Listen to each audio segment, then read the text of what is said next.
Inilah biografi Ratu Kalinyamat. Dulu pimpin Jepara dan sekarang diusulkan jadi pahlawan Indonesia. Nama Ratu Kalinyamat tidak asing di daerah Jepara. Ia adalah ratu yang pernah menguasai Jepara pada abad ke-17. Menuju puncak kejayaannya berkat jasanya. Presiden RI ke-5 Megawati Soekarno Putri sampai menyetujui usulan Ratu Kalinyamat menjadi pahlawan nasional. Berikut profil Ratu Kalinyamat. Ratu Kalinyamat adalah putri dari Pangeran Trenggono dan cucu Raden Patah, Sultan Demak pertama. Pribadinya dikenal cerdas, berwibawa, berani, dan bijaksana. Sejak kecil, ia telah dipercaya untuk meneruskan kepemimpinan Kesultanan Demak. Bahkan, masa gadisnya ia dihabiskan untuk menjadi Adipati Jepara. Kala itu, wilayah kekuasaannya meliputi Jepara, Pati, Kudus, Rembang, bahkan sampai Blora. Ratu Kalinyamat menikah dengan Pangeran Hadiri. Namun, pernikahan itu tidak berlangsung lama sebab Pangeran Hadiri meninggal pada tahun 1549 oleh utusan Arya Penangsang. Ia tidak memiliki anak, namun diutus untuk mengurus anak-anak kerabatnya. Salah satu anak yang ia asuh adalah Pangeran Arya, putra dari Maulana Hasanuddin, Raja Banten. Berikut prestasi Ratu Kalinyamat di bidang ekonomi. Jepara sempat terpuruk akibat kekalahan dalam perang di laut melawan Malaka pada tahun 1512 sampai 1513. Belum selesai, wilayah Kesultanan Demak menjadi saksi pertempuran antara Arya Penangsang dengan keturunan Sultan Trenggono. Setelah berakhirnya peperangan melawan Arya Penangsang, Ratu Kalinyamat mulai membenahi ekonomi Jepara. Berkat kepemimpinannya, perdagangan Jepara dengan daerah seberang laut semakin ramai. Pedagang-pedagang di kota, pelabuhan di Jawa seperti Banten, Cirebon, Demak, Tuban, Gresik, dan juga Jepara menjalin hubungan dengan pasar internasional Malaka. Dalam buku Asia Trade, para pedagang Jepara mendatangi Bali, Maluku, Makassar, dan Banjarmasin dengan barang-barang hasil produksi daerahnya masing-masing.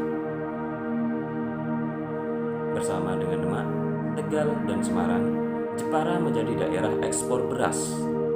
Tak hanya itu, Ratu Kalinyamat juga menguatkan sektor perdagangan dan angkatan laut. Meskipun daerahnya kurang subur, namun di wilayah kekuasaan Ratu Kalinyamat terdapat 4 kota pelabuhan sebagai pintu gerbang perdagangan di pantai utara Jawa Tengah. Bagian timur yaitu Jepara, Juwana, Rembang, dan Lasem. Kekayaan Ratu Kalinyamat dan Jepara diperoleh melalui perdagangan internasional, terutama dengan Malaka dan Maluku. Bidang internasional, Ratu Kalinyamat juga memiliki pengaruh yang luas. Menurut jurnal, Ratu Kalinyamat, Ratu Jepara yang pemberani, kekuasaannya menjangkau sampai daerah Banten.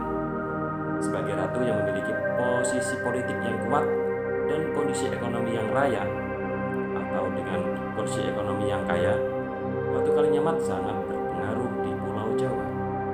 Hanya 3 tahun di bawah kekuasaan Ratu Kalinyamat, kekuatan armada Jepara telah pulih kembali. Berita Portugis melaporkan adanya hubungan antara Ambon dengan Jepara.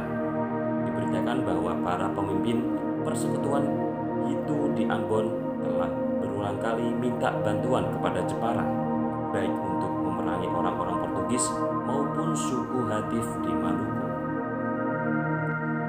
Abad ke-15, Raja Johor juga meminta bantuan kepada Ratu Kalinyamat untuk ikut mengusir Portugis dari Malaka. Ratu Kalinyamat menyetujui ajakan itu. Pada tahun 1551, Ratu Kalinyamat mengirimkan ekspedisi ke Malaka. Dari 200 buah kapal armada persekutuan Muslim, 40 buah di antaranya berasal dari Jepara. Armada itu membawa 4-5 ribu prajurit dipimpin oleh seorang yang bergelar Sang Adipati. Prajurit dari Jawa ini menyerang dari arah utara. Mereka bertempur dengan berani dan berhasil merebut kawasan di Malaka. Ratu Kalinyamat dinilai sebagai tokoh penting yang membawa Jepara ke masa kejayaannya. Dan itulah tadi biografi tentang Ratu Kalinyamat Jepara.